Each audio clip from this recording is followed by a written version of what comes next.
अस्सलामुअलैकुम गाइस, कैसे हैं आप लोग। फ़िरौन की लाश डूब कर नहीं मरी थी। फ़िरौन की लाश पर से जो नमक मिला था वो तो सभी मम्मीज़ की लाश पर से मिलता है। तो क्या सारे फ़िरौन्स डूब कर मरे थे? और फ़िरौन जैसे मम्मीज़ तो और भी हैं, तो अल्लाह ने इनको क्यों बचा रखा है? फ़िरौन तो बूढ़ा था, डूब कर कैसे मर सकता था? फ़िरौन को तो बहुत ख़तरनाक ख़तरनाक डिसीज़ेज़ थे, वो तो बिस्तर तक से उठ ना पाता होगा, तो डूब कर कैसे मर सकता है? इस तरह के आज सारे सवालों के जवाब आपके इस वीडियो में प्रोवाइड कराए जाएंगे और ये प्रूव भी किया जाएगा कि क्यों रामसेस द सेकंड ही वो फ़िरौन है जिसका जिक्र हमको कुरान में मिलता है। तो इस वीडियो के दो पोर्शंस होंगे। पहले पोर्शन में ये प्रूव किया जाएगा कि क्यों रामसेस द सेकंड ही फ़िरौन है, एंड दूसरे पोर्शन में सो कॉल्ड एक्स मुस्लिम एथियस्ट क्रिश्चियंस के सवालों के जवाब दिए जाएंगे। जो लोग चंद वीडियोज़ बनाकर ये सोचते हैं कि वो जंग जीत चुके हैं, उनको शायद पता नहीं है कि अभी गेम स्टार्ट भी नहीं हुआ। तो वीडियो को एंड तक देखिएगा, आपके ऑलमोस्ट हर मेन क्वेश्चन को मैंने इस वीडियो में इंक्लूड किया है।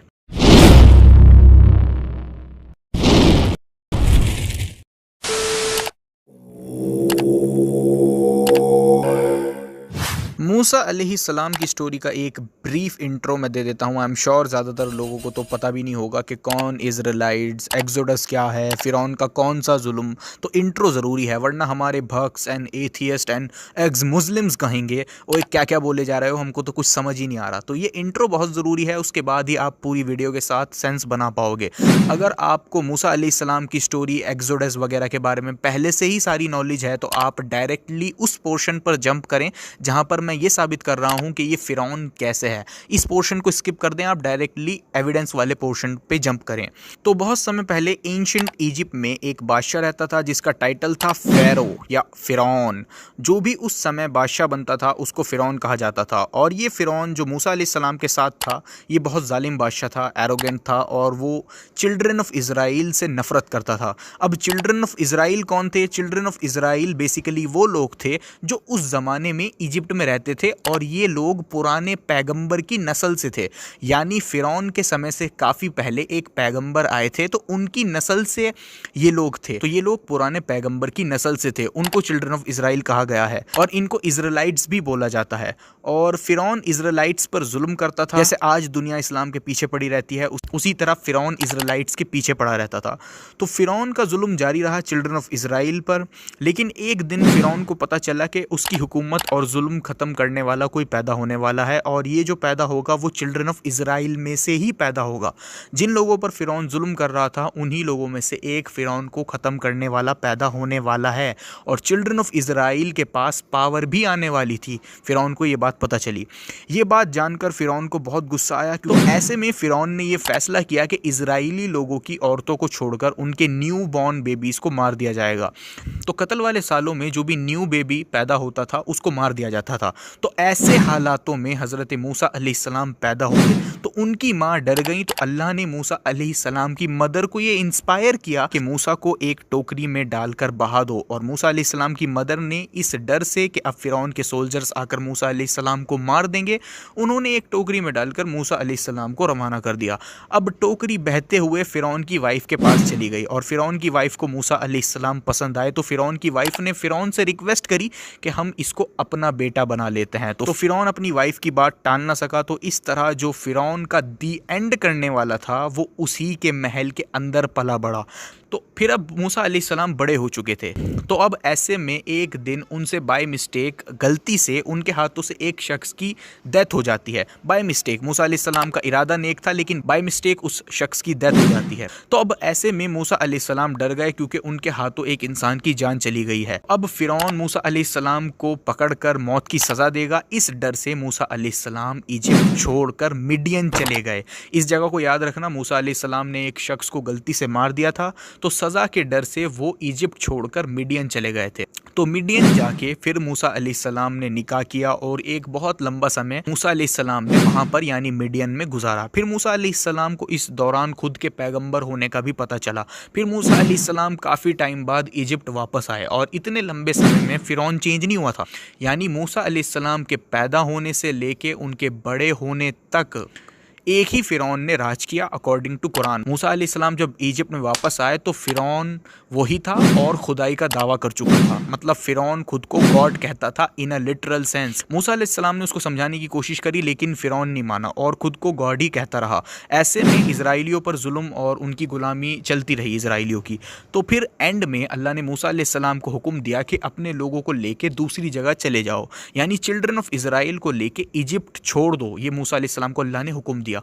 तो मूसा अलैहिस्सलाम फिर अपने लोगों को लेकर इजिप्ट से निकल पड़े और ये बात फ़िरौन को पता चल गई। फ़िरौन ने मूसा अलैहिस्सलाम का पीछा किया और जब मूसा अलैहिस्सलाम समुद्र के किनारे पहुंचे तो आगे जाने का कोई रास्ता नहीं था, पीछे फ़िरौन आ रहा था। तो मूसा अलैहिस्सलाम ने अल्लाह की मदद से समुद्र के 2 टुकड़े किए और अपने लोगों को समुद्र के बीच से लेकर दूसरी तरफ मूसा अलैहिस्सलाम चले गए। ये मौजज़ा फ़िरौन ने भी देखा था, फिर भी उसने अल्लाह पर यकीन ना किया और उसने भी समुद्र को क्रॉस करने की कोशिश करी, लेकिन अल्लाह ने समुद्र को दोबारा जोड़ दिया और फ़िरौन डूबकर मर गया। लेकिन अल्लाह ने उसके शरीर को बचा लिया था, यानी जब फ़िरौन डूबकर मर गया था तो मरने के बाद लोगों ने फ़िरौन को समुद्र से निकाल लिया था, उसकी बॉडी को सुरक्षित समुद्र से निकाल लिया था। फ़िरौन मर चुका था लेकिन उसकी बॉडी उसके लोगों ने निकाल दी थी। फिर उसके बाद फ़िरौन की बॉडी को मम्मी बनाकर प्रीस्ट ने छुपा दी थी। एक सीक्रेट जगह पर फ़िरौन की लाश छुपाई गई थी। तो मूसा अलैहिस्सलाम जब अपने लोगों को लेकर इजिप्ट से रवाना हुए और समुद्र के बीच से निकल करके दूसरी जगह गए तो इस इवेंट को एक्सोडस कहते हैं। ठीक है, तो स्टार्टिंग में जब मूसा अलैहिस्सलाम ने जन्म लिया तो एक जालिम फ़िरौन की हुकूमत थी। फिर मूसा अलैहिस्सलाम उसी फ़िरौन के महल में राजा की तरह रहे। फिर उनसे वहाँ बाई मिस्टेक एक कत्ल हो गया। कत्ल की सज़ा से बचने के लिए वो मिडियन चले गए थे, फिर वहाँ काफ़ी समय तक रहे। फिर वो दोबारा इजिप्ट आए। ठीक है, आकर फ़िरौन को कन्विंस करने की कोशिश करी, वो नहीं माना। फिर अल्लाह ने मूसा अलैहिस्सलाम को हुक्म दिया कि अपने लोगों को लेकर वहाँ से निकल जाओ। तो मूसा अलैहिस्सलाम निकल गए और फ़िरौन मारा गया। इस इवेंट को एक्सोडस कहते हैं। तो ये एक ब्रीफ इंट्रो था जो कि बहुत ज़रूरी था। तो अब आपको सब कुछ समझ आएगा जो भी मैं आगे बताऊँगा आपको। तो अब तक आपने एक कहानी सुनी, फ़िरौन ऐसा था, फ़िरौन वैसा था, एक्सोडस हुआ, फ़िरौन ने खुद को खुदा होने का दावा किया, फिर फ़िरौन मारा गया, ये सब आपने सुना। लेकिन ये फ़िरौन था कौन, हमको कैसे पता चलेगा? क्योंकि इजिप्ट में तो कोई भी बादशाह होता था उसको फ़िरौन ही कहा जाता था। तो वो फ़िरौन कौन है जिसका जिक्र कुरान में आता है? तो चलिए समय में पीछे चलते हैं और इस फ़िरौन को आइडेंटिफाई करने की कोशिश करते हैं। तो एंशिएंट इजिप्ट की हिस्ट्री कई पीरियड्स में डिवाइडेड है। Old kingdom, first intermediate, middle kingdom, second intermediate and new kingdom and third intermediate. अब न जाने इन पीरियड्स में कितने फ़िरौन्स आए होंगे और कितने मरे होंगे। ऐसे में हमको कैसे पता चलेगा कि कुरान में किस फ़िरौन की बात हो रही है? तो चलिए हिस्ट्री में कूदकर कुरान से एंड मॉडर्न डिस्कवरीज से पता करने की कोशिश करते हैं कि फ़िरौन कौन से पीरियड में रहता होगा। तो कुरान में हमको हज़रत यूसुफ़ अलैहिस्सलाम की स्टोरी भी मिलती है। हज़रत यूसुफ़ अलैहिस्सलाम इंग्लिश में जिनको प्रॉफिट जोसेफ बोलते हैं, तो वो भी इजिप्ट में आए थे, मूसा अलैहिस्सलाम से पहले आए थे और इजिप्ट में ही रहे थे। और उस ज़माने में यूसुफ़ अलैहिस्सलाम के साथ में इजिप्ट में एक रूलर भी था, उसको कुरान ने किंग कहा है। अब नोट करने वाली बात यह है कि यूसुफ़ अलैहिस्सलाम भी इजिप्ट में आए थे और मूसा अलैहिस्सलाम भी इजिप्ट में आए थे। मूसा अलैहिस्सलाम के साथ जो रूलर था उसको कुरान ने फ़ैरो कहा, लेकिन जब यूसुफ़ अलैहिस्सलाम के रूलर का जिक्र कुरान करता है तो कुरान किंग कहता है, फ़ैरो वर्ड छोड़ देता है। एक बार भी यूसुफ़ अलैहिस्सलाम के साथ वाले रूलर को कुरान ने फ़ैरो नहीं कहा, सिर्फ किंग किंग किंग कहा। और मूसा अलैहिस्सलाम के टाइम वाले रूलर को सिर्फ फ़ैरो फ़ैरो कहा कुरान ने। But on the other hand Bible ने प्रॉफिट जोसेफ के टाइम वाले रूलर को किंग नहीं कहा बल्कि फ़ैरो कहा, फ़िरौन कहा। अब एथियस्ट कहेंगे हाँ तो मोहम्मद सल्लल्लाहु अलैहि वसल्लम ने बाइबल से कॉपी करते समय मिस्टेक कर दी होगी, वो फ़िरौन की जगह उन्होंने किंग लिख दिया होगा, इसमें क्या बड़ी बात है? वेल, लेकिन हिस्टोरिकल डिस्कवरीज हमको कुछ और ही कहानी बता रही हैं और कुरान को कोई इंसान लिख ही नहीं सकता, ये भी प्रूव कर रही हैं हिस्टोरिकल डिस्कवरीज। चलिए समझाता हूँ। तो जब भी आप ये वर्ड फ़िरौन, इंग्लिश में फ़ैरो, सुनते हो तो आपके माइंड में क्या आता है? आप कहोगे इजिप्ट का किंग आता है या सुप्रीम रूलर ऑफ इजिप्ट आता है।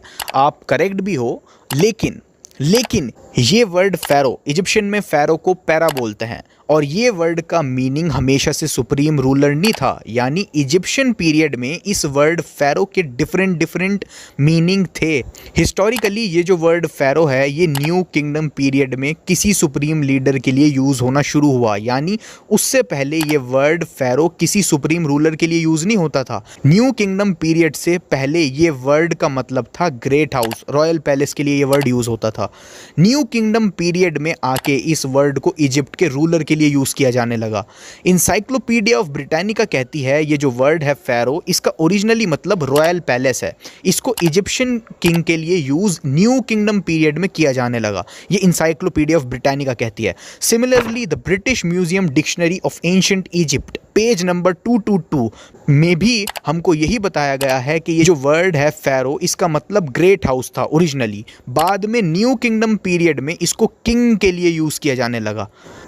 अब समझ आया कुरान का मिरेकल। कुरान ने यूसुफ अलैहिस्सलाम के बारे में भी बात करी है और मूसा अलैहिस्सलाम के बारे में भी बात करी है, और प्रॉफिट जोसेफ को स्कॉलर ने बोला है कि या तो ये मिडिल किंगडम में आए होंगे या सेकंड इंटरमीडिएट किंगडम में आए होंगे। अब आप पूछोगे कि किन किन स्कॉलर ने बोला है, तो इसका रेफरेंस डिस्क्रिप्शन में मिल जाएगा, अगर किसी को देखना है तो डिस्क्रिप्शन पढ़ लेना।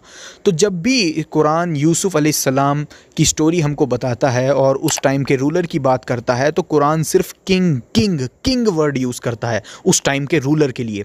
और जब मूसा अलैहिस्सलाम की स्टोरी का जिक्र कुरान करता है तो सिर्फ pharaoh pharaoh pharaoh word use करता है, कभी किंग वर्ड यूज़ नहीं किया। और हिस्टोरिकली अब हमको ये बात पता है कि यूसुफ अलैहिस्सलाम के टाइम पर लोग रूलर को फ़ैरो कहकर बुलाते ही नहीं थे, बल्कि न्यू किंगडम पीरियड में ये वर्ड को रूलर के लिए यूज़ करना शुरू किया गया था।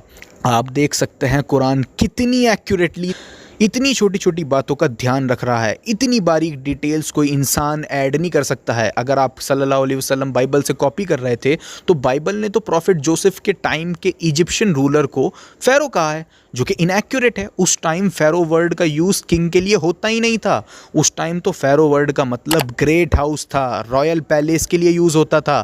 तो बाइबल इनएक्यूरेट है। वी कैन सी अगर कुरान बाइबल से कॉपी कर रहा था तो उसको फ़ैरो वर्ड भी कॉपी करना चाहिए था, लेकिन नहीं किया। इतनी बारीक डिटेल्स कोई इंसान ऐड नहीं कर सकता है। 1400 साल पहले ये काम कोई इंसान कर ही नहीं सकता, ये किसी और का काम है।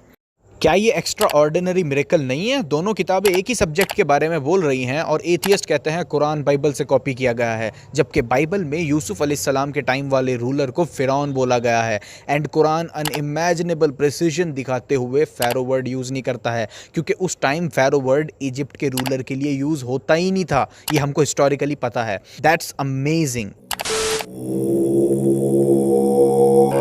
तो नाउ एटलीस्ट फ़िरौन की तलाश में अब हमको हमारा पीरियड मिल गया है। हमको पता है कि कुरान ने मूसा अलैहिस्सलाम के टाइम के रूलर के लिए फ़ैरो वर्ड यूज़ किया, और न्यू किंगडम पीरियड से पहले ये फ़ैरो वर्ड रूलर के लिए यूज़ नहीं होता था। तो हमको न्यू किंगडम पीरियड से स्टार्ट करना है मूसा अलैहिस्सलाम के फ़िरौन की तलाश, क्योंकि उससे पहले कोई किंग तो हो सकता था इजिप्ट का, लेकिन फ़ैरो नहीं हो सकता था। तो न्यू किंगडम पीरियड में हमको हमारा फ़िरौन मिल सकता है, जिसका जिक्र कुरान में हमको मिलता है।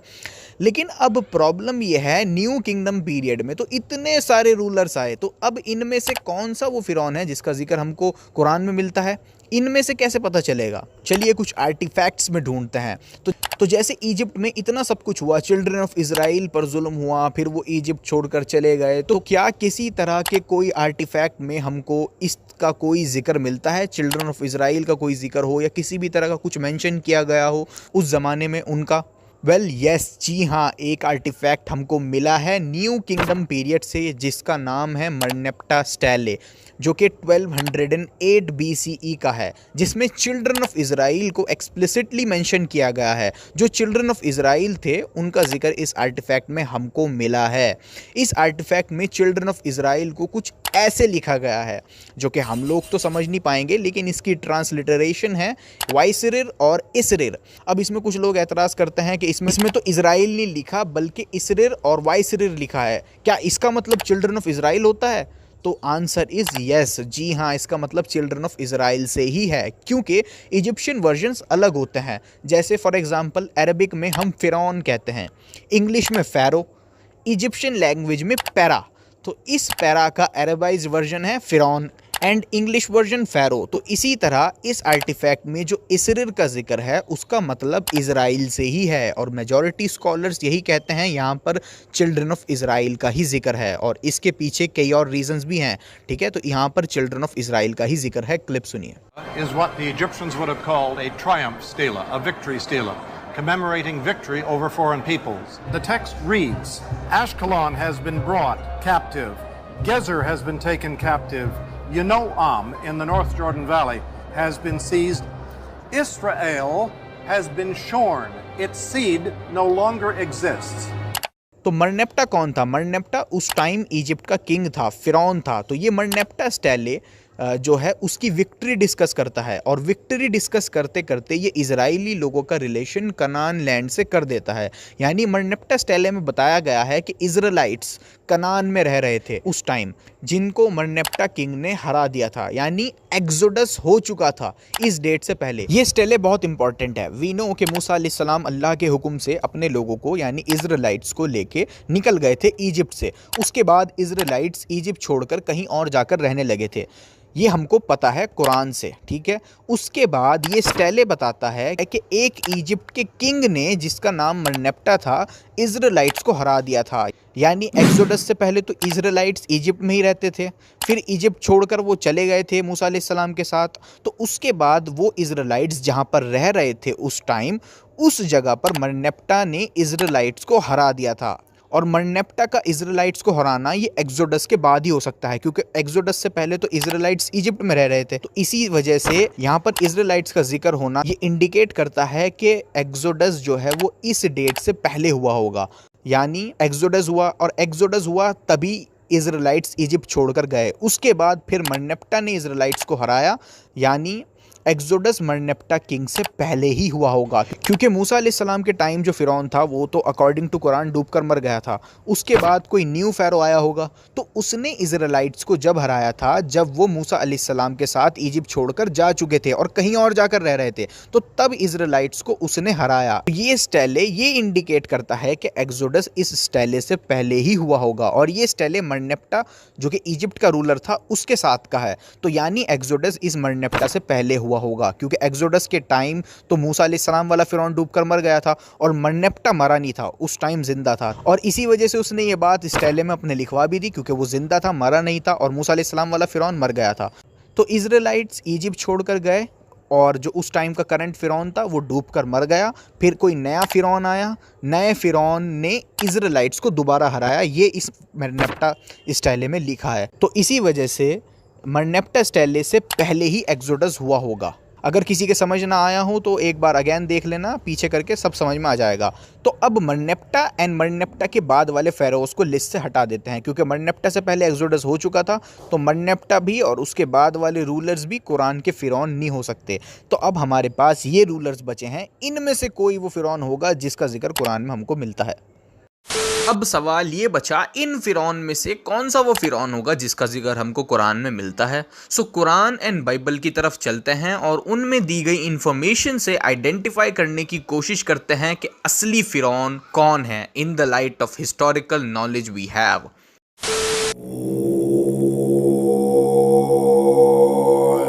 कुरान के चैप्टर 28 वर्स 14 में बताया गया है कि जब मूसा अलैहिस्सलाम फुल स्ट्रेंथ एंड मैच्योरिटी तक पहुंच गए थे, तब अल्लाह सुब्हानहू व तआला ने मूसा अलैहिस्सलाम को wisdom and knowledge the.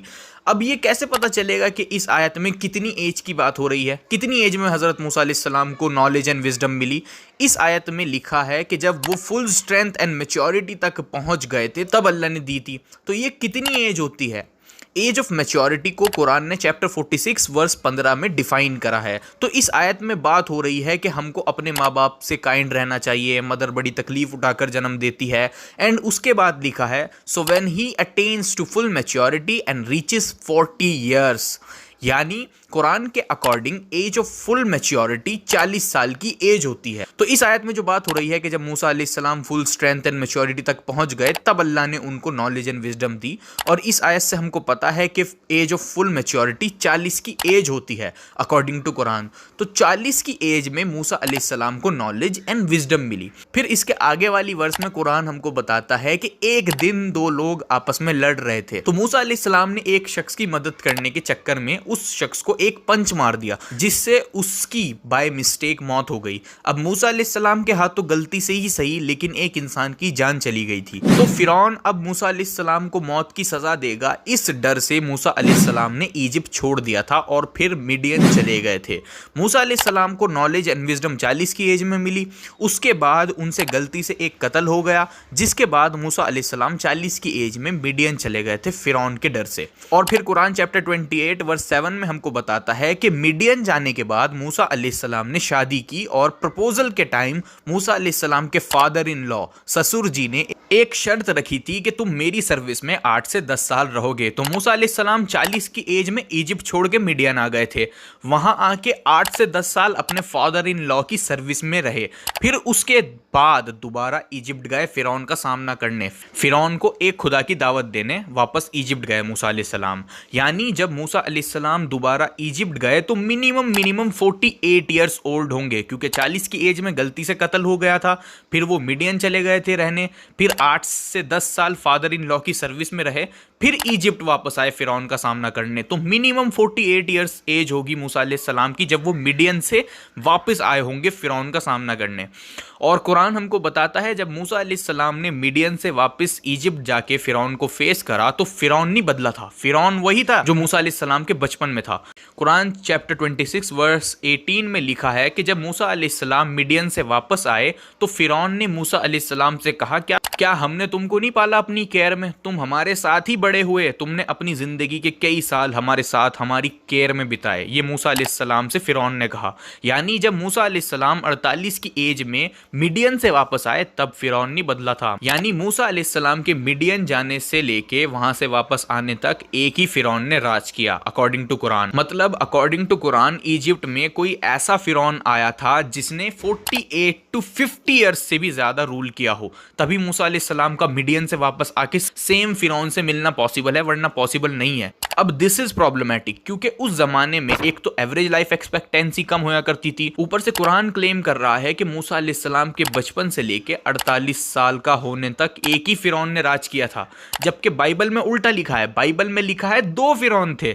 Exodus 2 verse 15 से 23 में लिखा है कि जब मूसा अलैहिस्सलाम से एक शख्स का गलती से कत्ल हो गया तो फिरौन को वो बात पता चल गई और फिरौन ने मूसा अलैहिस्सलाम की जान लेने की कोशिश करी, लेकिन मूसा अलैहिस्सलाम फिरौन से भागकर मिडियन चले गए। और इतने मूसा अलैहिस्सलाम मिडियन में रहे, शादी वगैरह करी, इतने में फर्स्ट फेरो मर गया। मतलब जो फर्स्ट फेरो था वो मर गया था जब मूसा अलैहिस्सलाम मिडियन में रह रहे थे।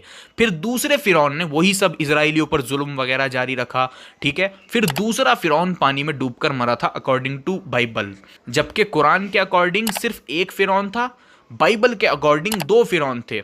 अब देखा जाए तो इस मामले में बाइबल सेफ नजर आ रही है क्योंकि मूसा अलैहिस्सलाम के बचपन से लेके बड़े होने तक एक ही बादशाह का रेन करना उस जमाने में, जिस जमाने में लाइफ एक्सपेक्टेंसी भी कम थी, ये बहुत मुश्किल है। खैर, तो जिन फेरोज को हमने निकाला था मन्नेप्टा स्टाइल एनालाइज करने के बाद कि इस पीरियड में मूसा अलैहिस्सलाम वाला फिरौन हो सकता है, तो क्या इस पीरियड में कहीं पर इतनी लंबी रेन वाला रूलर है?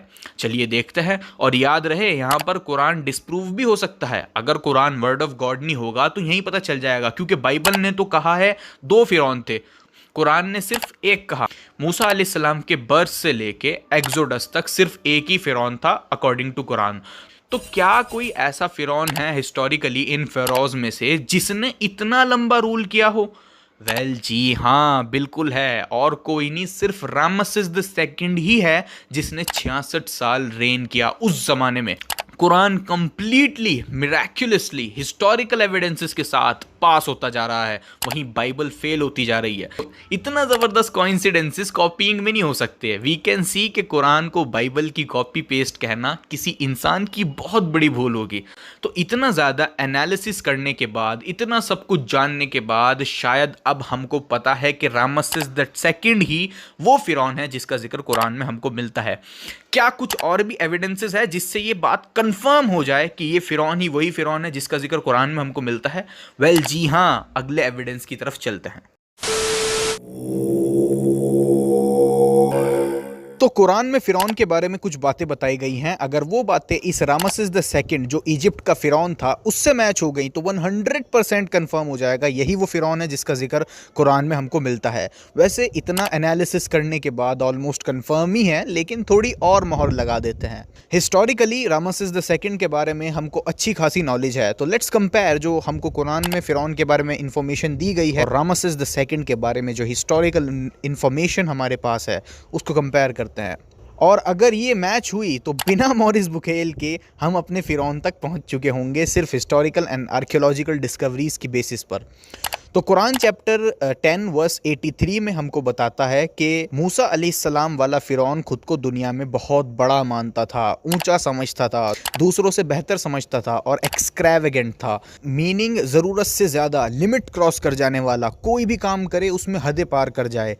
और ये चीज़ आर्कियोलॉजिकल डिस्कवरीज़ ने प्रूव की है कि Ramses the second was extravagant और बहुत घमंडी भी था। जो भी रामसेस द सेकंड बनवाता था वो वाकई में बहुत बड़ा होता था और वो खुद को सबसे बड़ा ही मानता था। आर्कियोलॉजिस्ट पीटर क्लेटन ने अपनी बुक क्रॉनिकल ऑफ फेरो के पेज नंबर 156 में लिखा है कि रामसेस द सेकंड के genuine building achievements Herculean scale पर हैं। एंड क्लिप्स सुने। When Ramesses builds, he builds big. It is enormous. It's on a scale that has never really been seen in Egypt. फिर कुरान हमको बताता है मूसा अलैहिस्सलाम का जो फिरौन था वो खुद को गॉड मानता था, खुद को गॉड की जगह रखता था, खुद के खुदा होने का दावा करता था। अब ये जो है केस क्लोज कर देगा, क्योंकि रामसेस द सेकंड अगर कुरान वाला फिरौन होगा तो अब हमें पता चल जाएगा, क्योंकि अगर उसने खुदाई का दावा किया होगा उसका सबूत तो कोई ना कोई मिलेगा हमको। और अगर ऐसा हमको कोई सबूत मिला कि उसने गॉड होने का दावा किया था, देन केस क्लोज्ड। तो चलिए देखते हैं। तो आर्कियोलॉजिकल डिस्कवरीज ने बियॉन्ड एनी डाउट ये प्रूव किया है कि रामसेस द सेकंड ने खुद के गॉड होने का दावा किया था।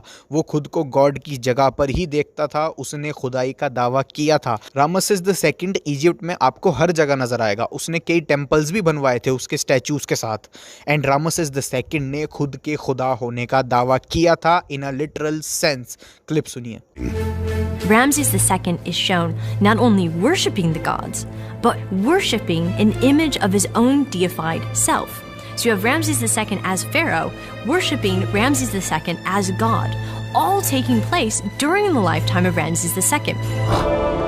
Well, the people considered him as a god, and he himself reclaimed that he is one of the gods. And you can see this very clear at the temple of Abu Simbel. When you reach the Holy of the Holiest at the end of the temple, you find Ramses II is sitting beside other gods. So he is himself, he became himself a god. तो अब कोई शक बाकी नहीं रहा कि Ramses the second ही वो फिरौन है जिसका जिक्र कुरान में हमको मिलता है। और इस कंक्लूजन पर हम डॉक्टर मॉरिस बुकेल को बीच में नहीं लाए, ठीक है। बहुत से लोग ये सोचते हैं कि बस एक फ्रेंच डॉक्टर ने बोल दिया था कि ये फिरौन है और मुसलमान बिना किसी सबूत के रामसेस द सेकंड को ही फिरौन मानकर बैठे हैं। तो ये मिथ जो है अब टूट गया होगा बहुत सारे लोगों का, क्योंकि हमने कुरान में दी गई जानकारी से और recent historical and archaeological discoveries से ये जाना कि रामसेस द सेकंड ही वो फिरौन है। और बाइबल के एरर्स भी हमने देखे, इससे ये बात भी प्रूव हुई कि कुरान बाइबल से कॉपी नहीं कर सकता बिल्कुल भी। एंड जब फिरौन रामसेस द सेकंड मूसा अलैहिस्सलाम का पीछा कर रहा था तो डूबकर मर गया था। एंड फिर कुरान हमको बताता है चैप्टर 10 वर्स 92 में कि अल्लाह फिरौन की बॉडी को बचा लेंगे ताकि वो फ्यूचर जनरेशन्स के लिए निशानी बन जाए। और रामसेस द सेकंड की बॉडी 1881 CE में डिस्कवर करी गई थी, जिसको कोई भी जाकर आज देख सकता है। हिस्टोरिकली प्रीस्ट ने रामसेस द सेकंड की बॉडी एक सीक्रेट लोकेशन पर छुपा दी थी 1000 ईयर्स BCE में। ग्रेव रॉबर्स की वजह से लोग मम्मीज़ को चुरा लेते थे, फिर उनको और उनके सामान को बेच देते थे, फिर वो मम्मी डिस्ट्रॉय हो जाती थी। तो इसी वजह से प्रीस्ट ने उसकी बॉडी छुपा दी थी और उसकी बॉडी के बारे में इतने लंबे अरसे तक किसी को मालूम ना था। और जिस टाइम कुरान रिवील हुआ उस टाइम तो ना किसी को ये पता था फिरौन की बॉडी कहाँ है, सही है या नहीं है, कहाँ है, कोई नहीं जानता था। और ऐसे में कुरान का ये कहना कि फिरौन की बॉडी प्रिजर्व रहेगी और वो बॉडी इतनी प्रिजर्व हालत में हमको मिल भी गई, ये वाकई में ये प्रूव करता है कि कुरान किसी इंसान का लिखा हुआ कलाम नहीं है। और ये तो सिर्फ चंद बातें थी जो मैंने आपको बताई। रामसेस द सेकंड के बारे में हम जितना जानते हैं उसकी लाइफ से और भी कई वाक़यात हमको मिलते हैं जिनसे ये बात और ज़्यादा साबित होती है कि यही वो फिरौन है जिसका जिक्र कुरान में हमको मिलता है। मैंने सिर्फ आपको चंद बातें बताई। इन कंक्लूजन सारे सबूतों और आर्कियोलॉजिकल हिस्टोरिकल एविडेंसेस को मद्देनज़र रखते हुए ये फैसला सुनाया जाता है कि रामसेस द सेकंड ही वो फिरौन है जिसका जिक्र कुरान में हमको मिलता है। और इस कंक्लूजन पर हम बिना डॉक्टर मॉरिस बुकेल का यूज़ करे पहुँचे हैं।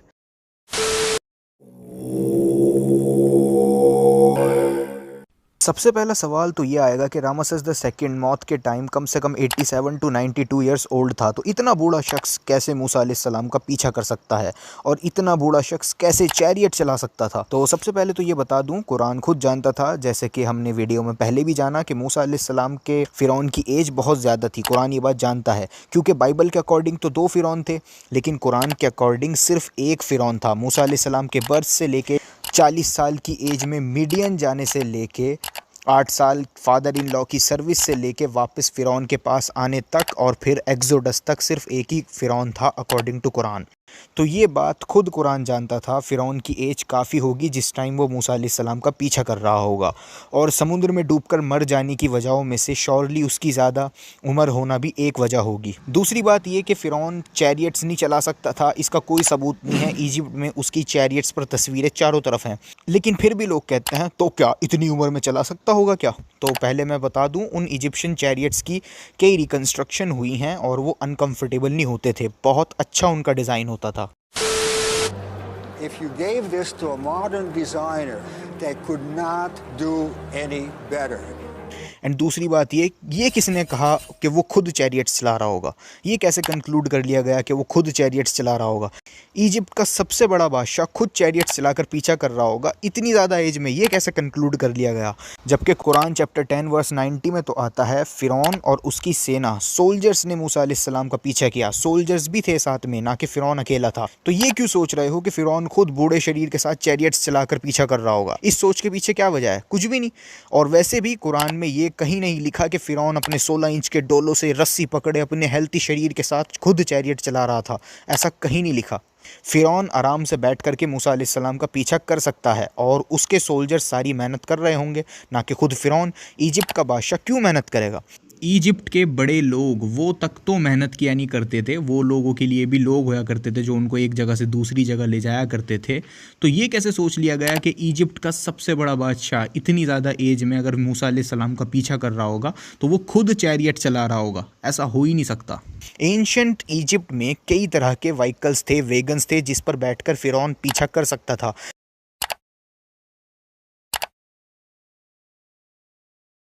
एंड अगर आप कुरान पढ़ेंगे चैप्टर 26 वर्स 52, इसमें मूसा अलैहिस्सलाम की इजिप्ट छोड़ने की स्टोरी शुरू होती है।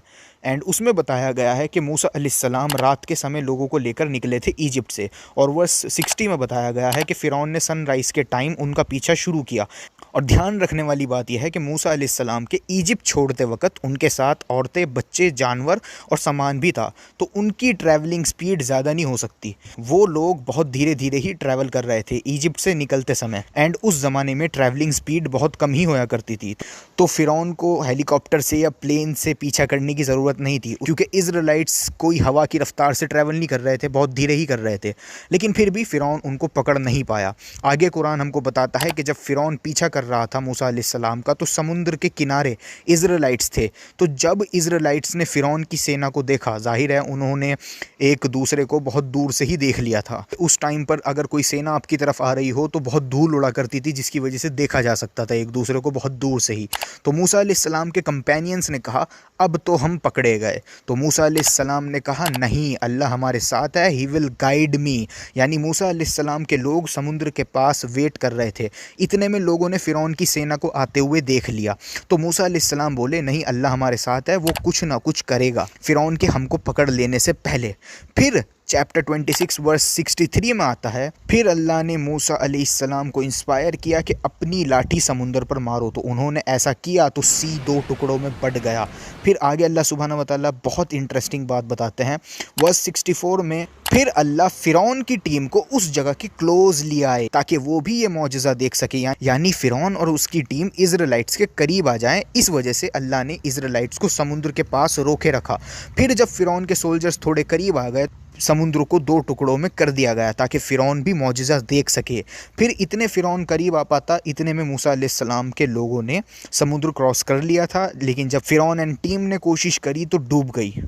तो इन आयतों से पता ये चला कि फ़िरौन ज़्यादा तेज़ी से ट्रैवल नहीं कर रहा था। वो तो अल्लाह सुब्हाना व तआला ने जब तक समुद्र के 2 टुकड़े नहीं किए थे, जब तक फ़िरौन की टीम इज़राइलिट्स के करीब ना आ जाए, और जब वो करीब आए तब उनके सामने समुद्र के 2 टुकड़े हुए थे ताकि वो भी देख सकें इस मिरेकल को, और उन्होंने देखा भी, लेकिन वो फिर भी ईमान ना लाए। तो इन वर्सेस से साफ हो जाता है फ़ारो एंड उनके सोल्जर्स को अल्लाह सुब्हाना व तआला इज़राइलिट्स के करीब लाए थे ताकि वो मौजज़ा देख सकें। अगर अल्लाह सुब्हाना व तआला समुद्र के किनारे इज़राइलिट्स को होल्ड ना कराते और समुद्र के 2 टुकड़े फ़िरौन के करीब आने से पहले ही हो जाते और फ़िरौन के करीब आने से पहले बंद भी हो जाता, तो फ़िरौन डूबकर ना मरता और वो मौजज़ा भी ना देख पाता। तो ये अल्लाह के प्लान का एक हिस्सा था। ठीक है, इज़राइलिट्स को समुद्र के किनारे वेट कराया गया ताकि फ़िरौन इस मौजज़े का विटनेस बन सके। तो एक चीज़ और मेंशन करना ज़रूरी है यहाँ कि हमको ये नहीं पता और ना ही कुरान में इसकी कोई इन्फॉर्मेशन दी गई है कि इज़राइलिट से फ़िरौन कितनी दूरी पर था जब फ़िरौन ने मूसा अलैहिस्सलाम का पीछा स्टार्ट किया, और ना ही ये बताया गया है इज़राइलिट्स मिरेकल वाले पोर्शन से कितनी दूर रहते थे, और ना ही ये बताया गया है कि दोनों पार्टीज़ ने कितना कितना सफ़र किया। जो इन्फॉर्मेशन मिलती है वो बस इतनी है कि फ़िरौन ने पीछा स्टार्ट किया। अब इज़राइलिट्स उस समय कहाँ पर थे, फ़िरौन कहाँ पर था, इस मामले में कुरान साइलेंट है और बाइबल से हेल्प ली नहीं जा सकती। बाइबल बिल्कुल भी रिलायबल नहीं है मुसलमानों के लिए। तो हमको नहीं पता कि इज़राइलिट्स ने कितना ट्रैवल किया और फ़िरौन ने कितना ट्रैवल किया। तो ये बात मैं इस वजह से बता रहा हूँ क्योंकि इंटरनेट पर कुछ क्रिश्चियन मिशनरीज़ हैं जो कि आपको इज़राइलिट्स का पूरा रूट समझाते हैं कि इज़राइलिट्स ने इस तरह किया होगा, इस तरह होकर सफ़र किया होगा। तो मैं बता दूं आपको कि वो क्रिश्चियन लोग हमारे लिए 1% भी रिलायबल नहीं है, क्योंकि वो लोग बाइबल में दी गई स्टोरीज से एक्सप्लेन करेंगे और बाइबल हमारे लिए एग्जिस्ट ही नहीं करती। इस मामले में हम कुरान से बाहर जा ही नहीं सकते। इन्फॉर्मेशन जितनी लेनी है हमको सिर्फ कुरान से ही लेनी है, कुरान से एक कदम भी बाहर हम नहीं निकाल सकते। बस हमको ये इंडिकेशन मिलती है कुरान से कि दोनों पार्टीज ज़्यादा तेज़ ट्रैवल नहीं कर रही थी, और दोनों पार्टीज की ट्रैवल स्पीड क्या रही होगी या क्या थी ये भी हमको नहीं पता। लेकिन एक बात हमको पता है कि इन फिल्मों को देखकर ये मत सोचा करें कि एक्चुअल में भी यही हुआ होगा। रियलिटी कंप्लीटली डिफरेंट हो सकती है, बिल्कुल उलट हो सकती है रियलिटी। ऐसा बिल्कुल ज़रूरी नहीं है कि फ़िरौन खुद चैरियट चलाकर बहुत तेज़ी से पीछा कर रहा होगा। इसका कोई सबूत कुरान में अवेलेबल नहीं है। जो ये बात कहेगा कि नहीं नहीं ऐसे ही ट्रैवल कर रहा होगा, तो सबूत उसके ज़िम्मे है, हमारे ज़िम्मे नहीं है। ये बात बस एक बोंगी ही है कि बूढ़ा आदमी मूसा अलैहिस्सलाम का समुद्र में कैसे पीछा कर रहा था, ये बकवास है। और इन फिल्मों में जिस तरह फ़िरौन को यंग दिखाया जाता है तो लोग सोचते हैं फ़िरौन यंग ही होगा। फिर जब लोग रामसेस द सेकंड की एज के बारे में पढ़ते हैं तो वहाँ से लोगों के मन में ये सवाल आता है कि बूढ़ा आदमी पीछा कैसे कर सकता है। हालांकि film is not equal to reality. फ़िरौन आराम से अपने शाही लिटर्स पर बैठे बैठे मूसा अलैहिस्सलाम के पीछे जा सकता था, क्योंकि मूसा अलैहिस्सलाम एंड इज़राइलिट्स की ट्रैवलिंग स्पीड खुद कौन सी ज़्यादा होगी, वो खुद बहुत धीरे धीरे आगे बढ़ रहे होंगे। इनफैक्ट कुरान में तो लिखा है कि मूसा अलैहिस्सलाम इज़राइलिट्स को रात के समय लेके निकले थे इजिप्ट से, और फ़िरौन सनराइज़ के टाइम निकला उनका पीछा करने। अब इन आयतों से ये इंडिकेट तो होता है कि फ़िरौन ऐसी सेहत में नहीं था कि एकदम से तुरंत न्यूज़ मिलते ही निकल पड़े, बल्कि फ़िरौन भी आराम से बैठकर पीछा कर सके, इसका इंतज़ाम किया गया। फिर सुबह तक सनराइज़ के टाइम तक वो इंतज़ाम कंप्लीट हो पाया, तब जाके फ़िरौन पीछा करना स्टार्ट कर पाया इज़राइलिट्स का। भाई उस ज़माने में लाइट्स वगैरह तो थी नहीं और जल्दी ही अंधेरा हो जाया करता था, तो मूसा अलैहिस्सलाम रात को निकले होंगे इज़राइलिट्स को लेके। तो फ़िरौन ने इतना लेट पीछा क्यों स्टार्ट किया सनराइज़ के टाइम तक? सनराइज़ के टाइम तक वो क्यों वेट करता रहा? इससे ये बात इंडिकेट होती है कि फ़िरौन के लिए कुछ इंतज़ामात करे गए ताकि वो भी आराम से बैठ करके पीछा कर सके। यानी वो इतना हेल्दी नहीं था कि वो खुद सारे काम कर सके, उसके लिए बाकायदा इंतज़ाम करे गए, तब जाके सनराइज़ के टाइम तक उसने पीछा स्टार्ट किया। और वैसे भी कुरान में लिखा है अल्लाह फ़िरौन एंड उसके सोल्जर्स को मिरेकल वाली जगह के करीब लाए थे ताकि वो भी सी स्प्लिटिंग देख सकें, वरना अल्लाह सुब्हानहू व तआला समुद्र के टुकड़े पहले ही करके बंद कर सकते थे, जिसका नुकसान ये होता कि ना तो फ़िरौन मिरेकल देख पाता और ना ही डूबकर मर पाता। इन शॉर्ट बात बस इतनी सी है, ये वर्सेस ये इंडिकेट करती हैं कि फ़िरौन एंड सोल्जर्स बहुत तेज़ी से ट्रैवल नहीं कर रहे थे। उन्होंने चिल्ड्रन ऑफ इज़राइल को पहले ही नहीं पकड़ लिया था, बल्कि चिल्ड्रन ऑफ इज़राइल समुद्र के किनारे पहले ही पहुंचे हुए थे और अब आगे कहाँ जाना है इस गाइडेंस का वेट कर रहे थे। फिर उन्होंने दूर से आते हुए फ़िरौन को देख लिया, जिसके बाद वो लोग पैनिक हुए और कहा अब हम पकड़े गए। लेकिन मूसा अलैहिस्सलाम ने कहा wait, Allah will guide me. जब फ़िरौन और थोड़ा करीब आ गया तब अल्लाह ने मूसा अलैहिस्सलाम को छड़ी समुद्र में मारने के लिए इंस्पायर किया और समुद्र के 2 टुकड़े हो गए, जिसके बाद इज़राइलिट सेफ होके समुद्र पार कर गए, लेकिन फ़िरौन बीच में ही मारा गया। तो क्लियरली इन वर्सेस से ये इंडिकेट होता है कि फ़िरौन की टीम बहुत तेज़ ट्रैवल नहीं कर रही थी, क्योंकि कुछ लोग सवाल करते हैं ना कि फ़िरौन इतनी उम्र में कैसे तेज़ ट्रैवल कर सकता था, तो वो तेज़ ट्रैवल कर ही नहीं रहे थे।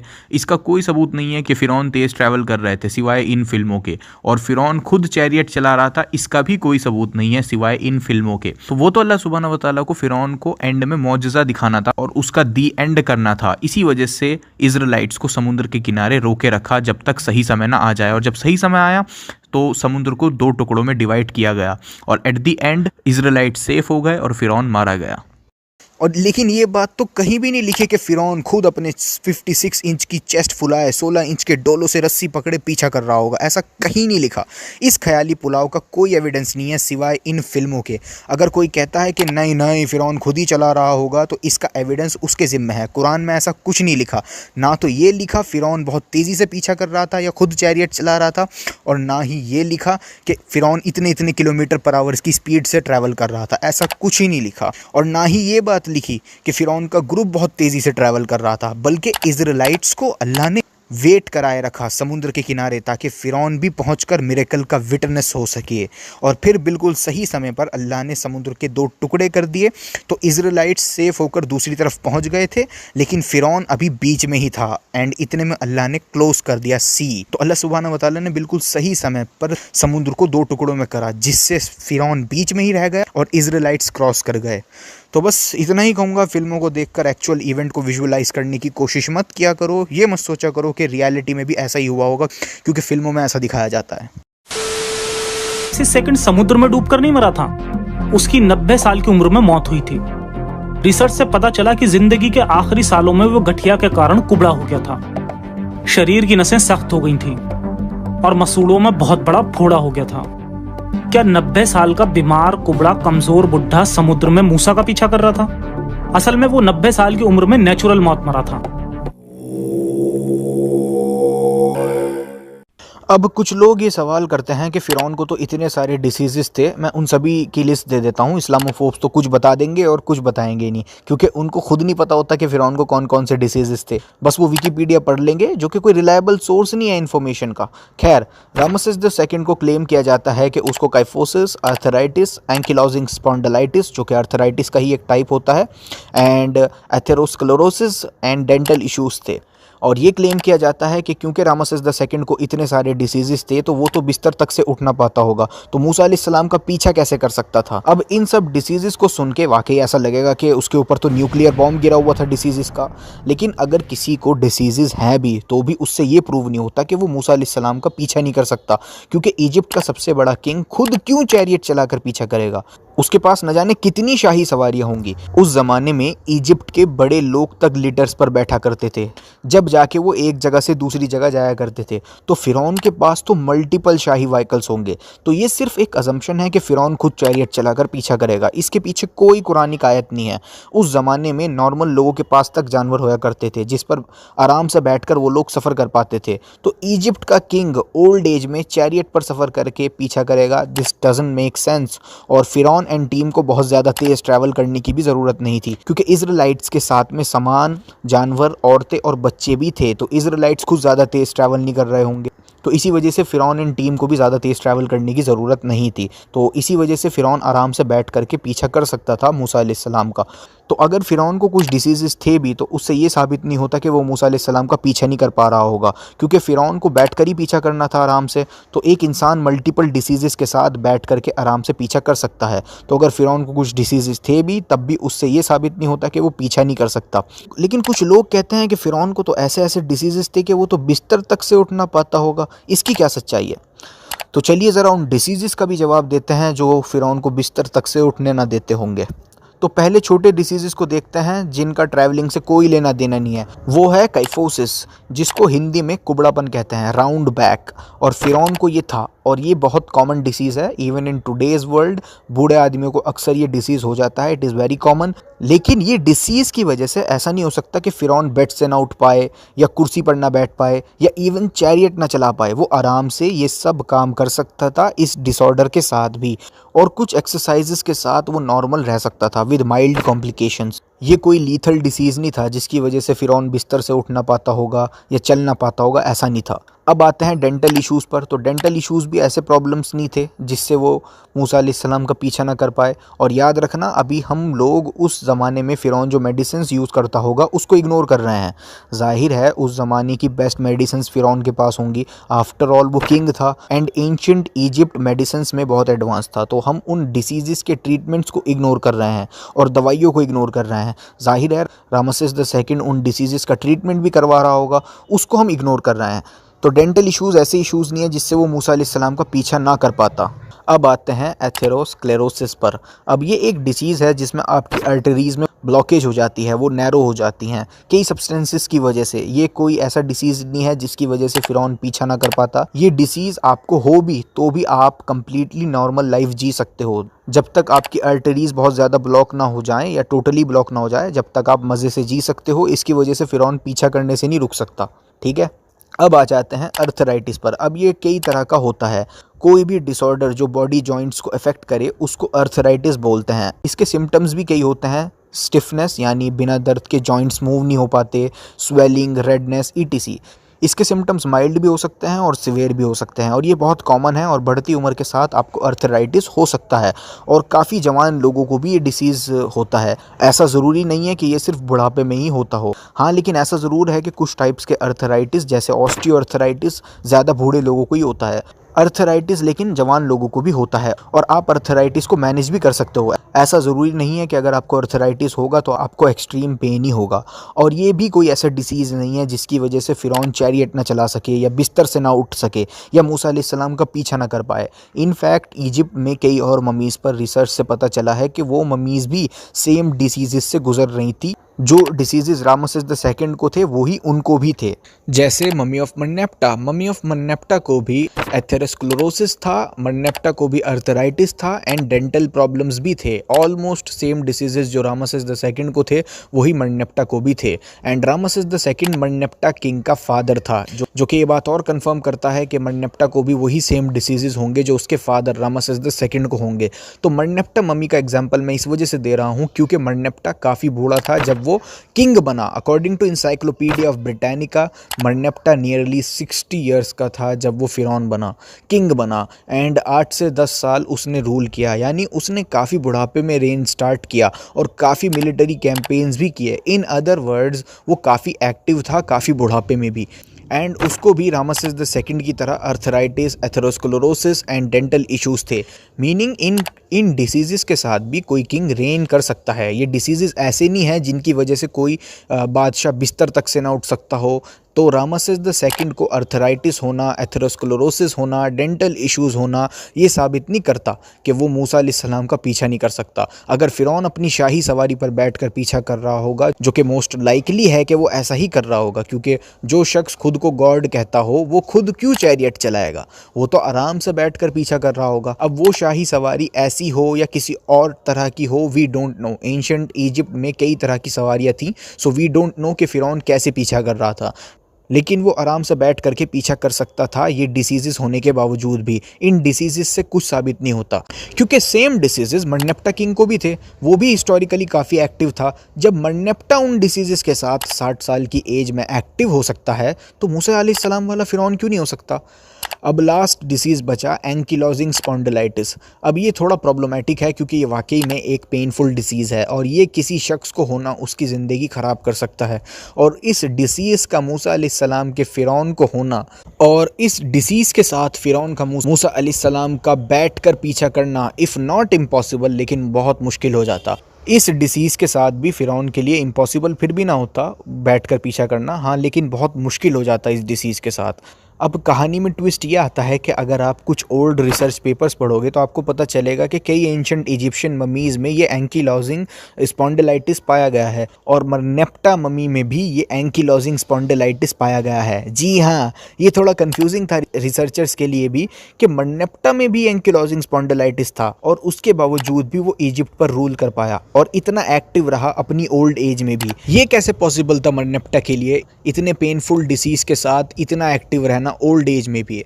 लेकिन here is the twist. Recent studies ने ये कंफर्म किया है कि रामसेस द सेकंड को ये एंकीलोजिंग स्पॉन्डिलाइटिस था ही नहीं, Ramses the second misdiagnosed हुआ था। जी हाँ, ankylosing spondylitis Ramses the second को था, ये बात अब रिफ्यूट हो चुकी है कम्प्लीटली।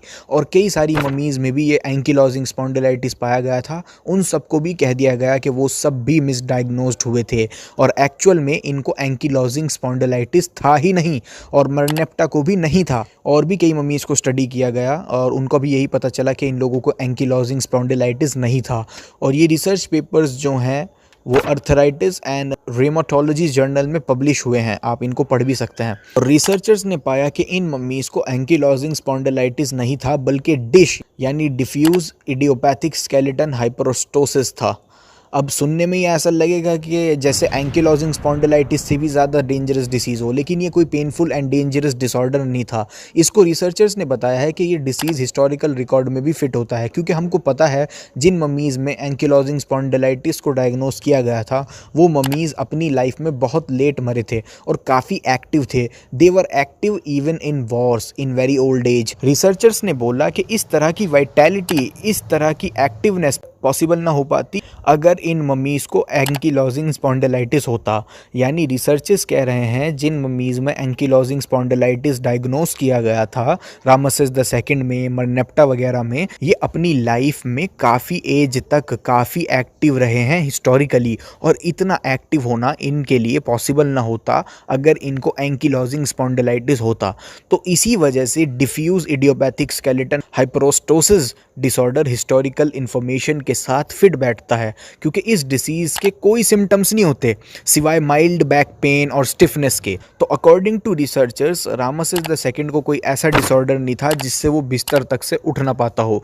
इन फैक्ट रिसर्चर्स ने बताया कि रामसेस द सेकंड ने अपनी ज़िंदगी के आखिरी सालों को दर्द में नहीं बिताया होगा, क्योंकि अगर रामसेस द सेकंड को एंकीलोजिंग स्पॉन्डिलाइटिस होता तो दर्द में होता वो अपनी ज़िंदगी के आखिरी सालों में।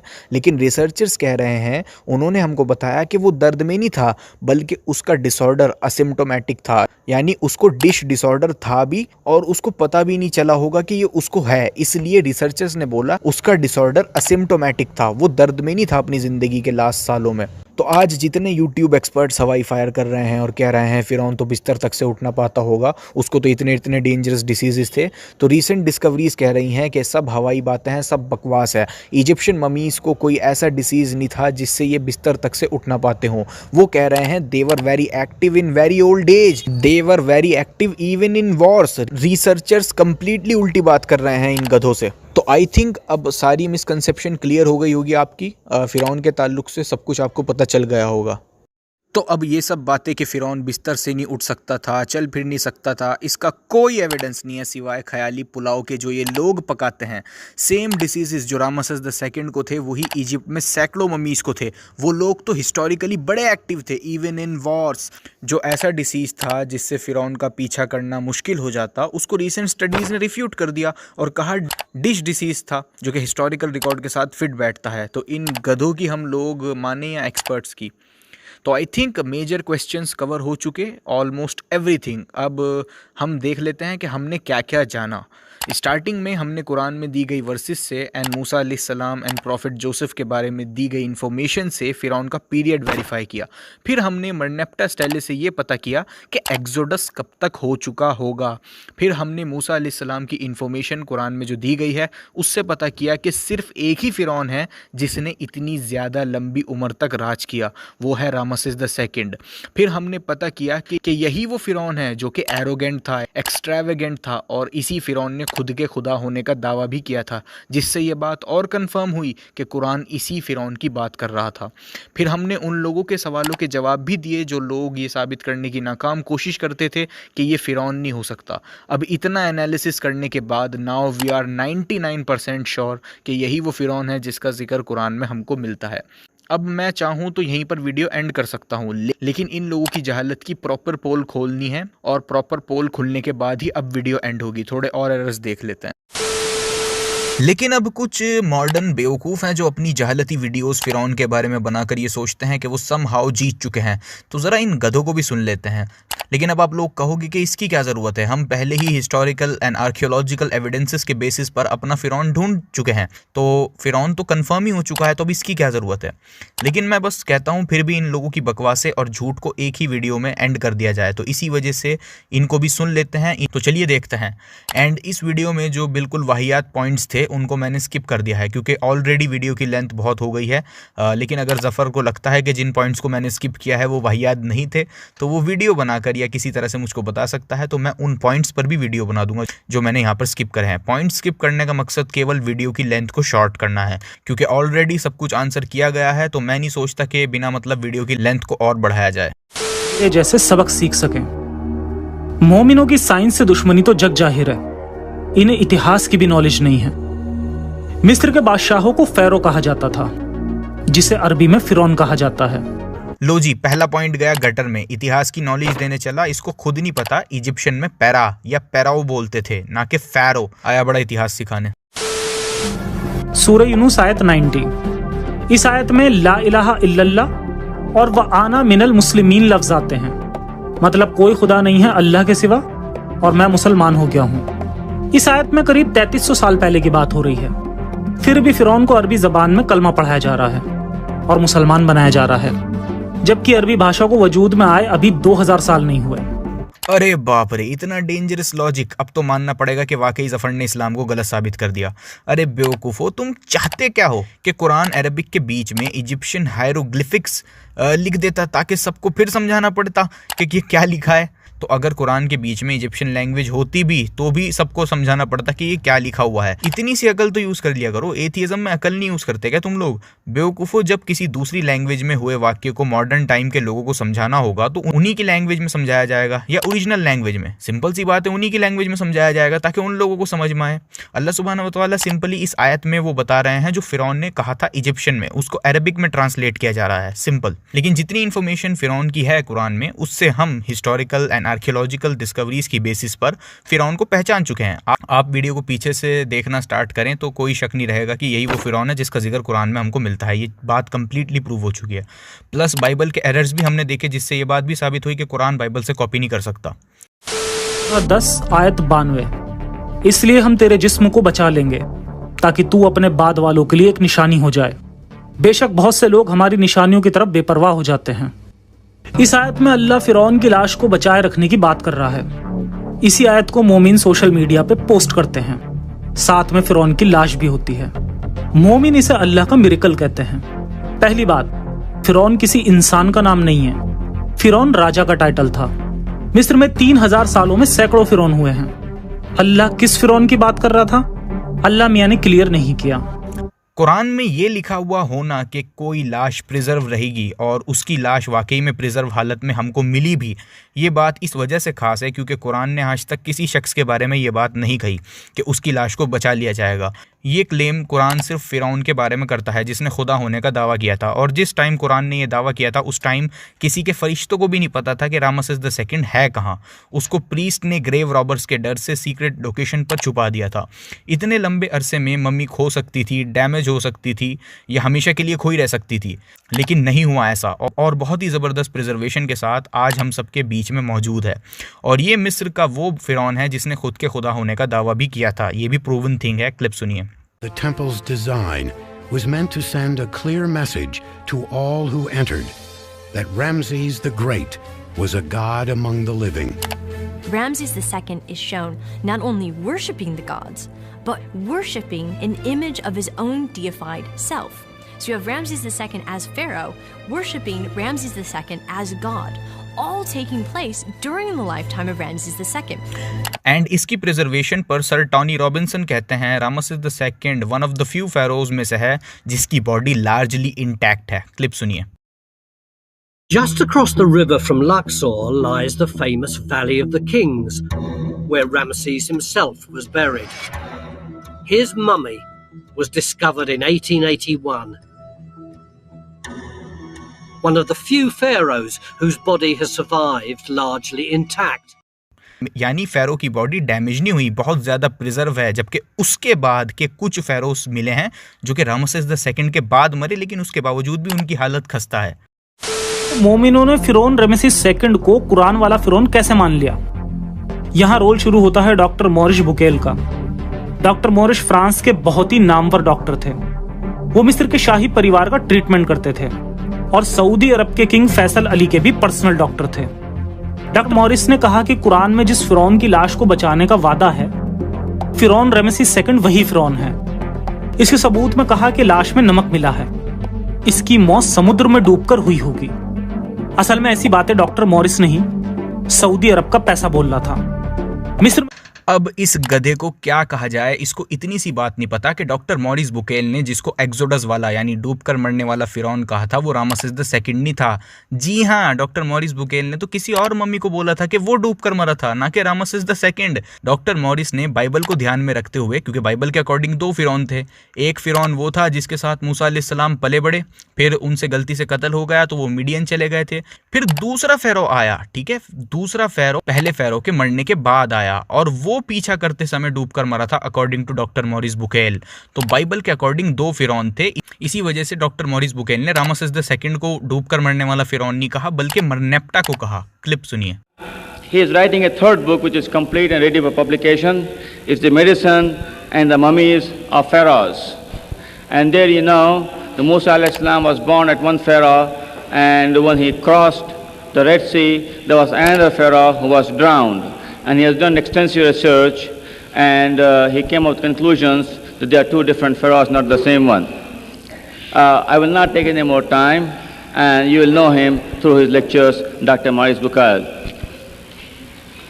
Mr. Chairman, I want to thank you very much for your kind introduction. तो डॉक्टर मॉरिस बुकेल ने अपनी book mummies of the pharaohs के पेज नंबर 156 टू 160 में बोला है कि मरनेप्टा की body pharaoh of the exodus है, ना कि रामसेस द सेकंड की। डॉक्टर मॉरिस बुकेल के अकॉर्डिंग मम्मी ऑफ मरनेप्टा वो फिरौन है जिसका जिक्र कुरान में है, ना कि रामसेस द सेकंड। जफर, मैं तेरी तारीफ करता अगर तू इतनी सी रिसर्च कर लेता और पता करके लोगों को बताता कि डॉक्टर मॉरिस बुकेल ने तो किसी और मम्मी को डूबकर मरने वाला फिरौन बोला था और मुसलमान किसी और मम्मी को मानते हैं, तब मैं तेरी तारीफ करता कि भाई वाकई में लड़के ने रिसर्च करी है। लेकिन तुम जैसे घटिया लोग सिर्फ विकिपीडिया छाप नॉलेज से दुकान चमका सकते हो, रिसर्च नहीं कर सकते जरा सी भी। डॉक्टर मॉरिस को तो बिना मतलब बीच में लाया जाता है जबकि उनका कोई रोल ही नहीं है। मुसलमान जिस फेरो को मूसा अलैहिस्सलाम वाला फिरौन कहते हैं उसको डॉक्टर मॉरिस बुकेल ने नहीं कहा था कि वो डूबकर मरा था, बल्कि मरनेप्टा को कहा था। अब सवाल ये आएगा कि क्या रामसेस द सेकंड डूबकर मरा था, इसका कोई साइंटिफिक एविडेंस है? जवाब है फिलहाल तो नहीं है और ना आगे होगा, क्योंकि फिलहाल दुनिया की किसी टेक्नोलॉजी से ये बात पता नहीं की जा सकती कि रामसेस द सेकंड की मम्मी मरी कैसे होगी। सिर्फ ख्याली पुलाव पकाया जा सकता है कि मे बी ओल्ड एज की वजह से मरा होगा, इन्फेक्शन की वजह से मरा होगा या किसी और वजह से मरा होगा। सिर्फ ख्याली पुलाव पकाया जा सकता है। क्लिप सुनिए। Did he die of an infection or of septicemia? Why not? But we can't prove it. So we have to stop there.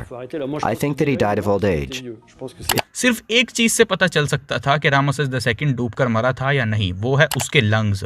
उसके लंग्स बता सकते थे कि वो डूबकर मरा भी था या नहीं, लेकिन उसके लंग्स उसकी बॉडी में नहीं है और खाली बॉडी से और सीटी स्कैन से ये बात नहीं बताई जा सकती कि मम्मी की मौत कैसे हुई थी। लेकिन कुछ रिसर्चर्स ये कहते तो ज़रूर हैं कि भाई हमारी नज़र में तो ये अनलाइकली है कि फिरौन चैरियट चलाकर खुद पीछा कर रहा होगा इतनी एज में और कुछ डिसीजेस के साथ, लेकिन कोई भी श्योर नहीं हो सकता। सिर्फ ख्याली पुलाव पकाया जा सकता है और सबसे पहला असम्पशन इनका यही होता है कि फिरौन खुद चैरियट चलाकर पीछा कर रहा होगा, जिसका कोई एविडेंस नहीं है। कुरान में ऐसा कुछ नहीं लिखा, सिर्फ इन फिल्मों को देखकर ये लोग ये सोचते हैं। इन फैक्ट कुरान में तो लिखा है कि मूसा अलैहिस्सलाम इज़राइलिट्स को रात के समय लेके निकले थे इजिप्ट से और फिरौन सनराइज के टाइम निकला उनका पीछा करने। अब इन आयतों से ये इंडिकेट तो होता है कि फिरौन ऐसी सेहत में नहीं था कि एकदम से तुरंत न्यूज़ मिलते ही निकल पड़े, बल्कि फिरौन भी आराम से बैठकर पीछा कर सके इसका इंतज़ाम किया गया। फिर सुबह तक सनराइज के टाइम तक वो इंतज़ाम कंप्लीट हो पाया, तब जाके फिरौन पीछा करना स्टार्ट कर पाया इज़राइलिट्स का। भाई उस ज़माने में लाइट्स वगैरह तो थी नहीं और जल्दी ही अंधेरा हो जाया करता था, तो मूसा अलैहिस्सलाम रात को निकले होंगे इज़राइलिट्स को लेके, तो फिरौन ने इतना लेट पीछा क्यों स्टार्ट किया सनराइज के टाइम तक? सनराइज के टाइम तक वो क्यों वेट करता रहा? इससे ये बात इंडिकेट होती है कि फिरौन के लिए कुछ इंतजामात करे गए ताकि वो भी आराम से बैठ करके पीछा कर सके। यानी वो इतना हेल्दी नहीं था कि वो खुद सारे काम कर सके, उसके लिए बाकायदा इंतज़ाम करे गए, तब जाके सनराइज़ के टाइम तक उसने पीछा स्टार्ट किया। और वैसे भी कुरान में लिखा है अल्लाह फ़िरौन एंड उसके सोल्जर्स को मिरेकल वाली जगह के करीब लाए थे ताकि वो भी सी स्प्लिटिंग देख सकें, वरना अल्लाह सुब्हानहू व तआला समुद्र के टुकड़े पहले ही करके बंद कर सकते थे, जिसका नुकसान ये होता कि ना तो फ़िरौन मिरेकल देख पाता और ना ही डूब कर मर पाता। तो दुनिया की कोई स्टडी इस बात को डिस्प्रूव नहीं कर सकती कि फ़िरौन डूबकर नहीं मरा था, बल्कि वो लोग बस कहते हैं कि हमको ये लगता है, हमको वो लगता है, लेकिन उनके लगने ना लगने से कुछ नहीं होता। हमने इतना एविडेंस दिया और इतने एविडेंस देने से ये बात कंफर्म हो जाती है कि रामसेस II ही वो फ़िरौन है जिसका जिक्र कुरान में हमको मिलता है।